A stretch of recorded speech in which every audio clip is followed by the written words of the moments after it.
एक बार नारद जी ने भगवान विष्णु से प्रश्न किया कि हे प्रभु, आपका भक्त प्राय गरीब क्यों होते हैं?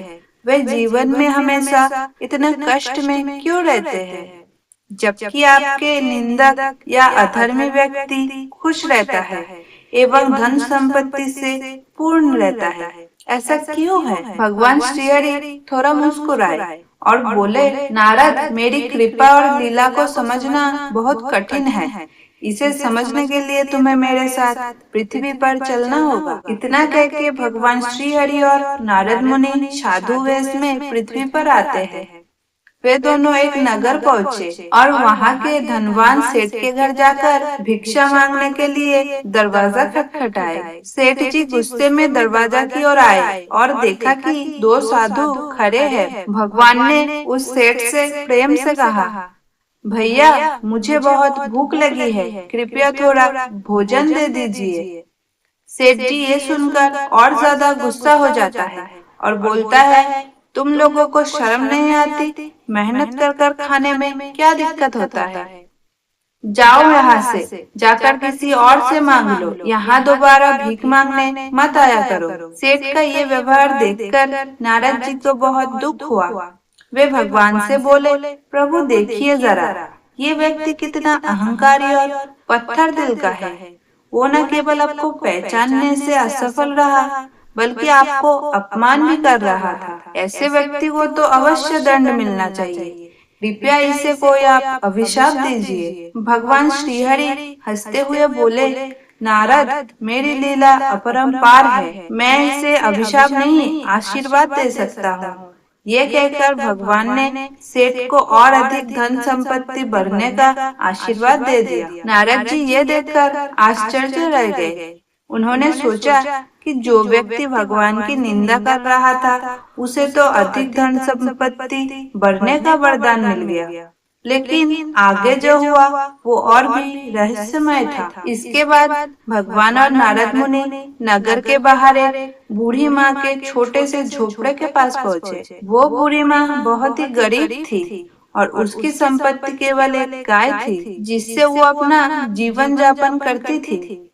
भगवान ने वहाँ भी भिक्षा मांगी कि माता, हमें बहुत भूख लगी है, क्या हमें कुछ खाने के लिए मिल सकता है? बूढ़ी माँ अपने झोपड़े से बाहर आकर आनंदित होकर बोली, प्रभु, मेरे पास आपके लिए देने के लिए बहुत कुछ तो नहीं है, पर जो भी है वो आपका ही दिया हुआ है, कृपया इसे स्वीकार कीजिए। ये कह के बूढ़ी माँ झटपट अंदर गई और अपने गाय का ताजा दूध निकलकर 2 कटोरे में लेके आई। उसने बड़े प्रेम और श्रद्धा से भगवान और नारद जी को वो दूध अर्पित किया। भगवान ने भी प्रेम पूर्वक दूध ग्रहण किए और वृद्धा को आशीर्वाद दिया। नारद जी ये देखकर प्रसन्न होकर बोले, प्रभु, ये देखिए, ये भक्त आपको कितनी प्रेम से भोग अर्पित कर रही है। इसने उसके पास जो भी था वो सब कुछ आपको समर्पित कर दिया। कृपया इसे कोई बड़ा वरदान दीजिए जिससे इसका जीवन सुख से भर जाए। भगवान ने थोड़ा देर सोचे और बूढ़ी माँ के गाय को मरने का अभिशाप दे दिया। ये सुनकर नारद जी अत्यंत व्याकुल हो गए। उन्होंने कहा, प्रभु, ये आपने क्या किया? ये तो आपकी सच्ची भक्त है। इसकी गाय ही इसकी एकमात्र सहारा थी और आपने उसे ही छीन लिया। ये अन्याय क्यों? भगवान ने तब नारद जी की ओर देखा और बोले और बड़े प्रेम से समझाया, नारद, तुम्हें मेरी लीला समझ में नहीं आ रही है। ये बूढ़ी माँ मेरी परम भक्त है और इसे शीघ्र ही ये संसार त्याग करके मेरे धाम आना था, परंतु इसके गाय के प्रति अत्यधिक मोह था।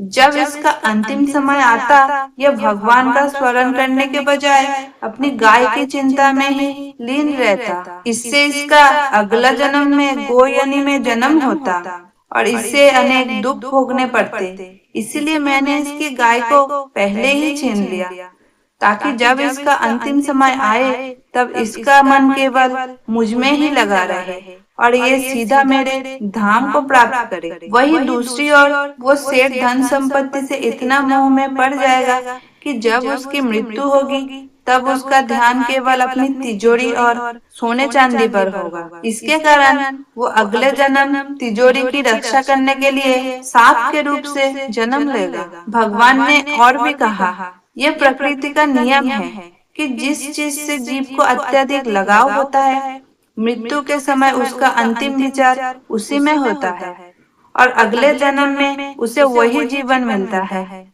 जिसमें वो सबसे अधिक आसक्त रहता है। इसीलिए मनुष्य को हमेशा मोह माया को त्याग करके ईश्वर की शरण करना चाहिए। तो दोस्तों, अगर आपको मेरी वीडियो अच्छी लगी है तो वीडियो को एक लाइक जरूर कर दीजिए और कमेंट में लिखिए जय श्री कृष्ण।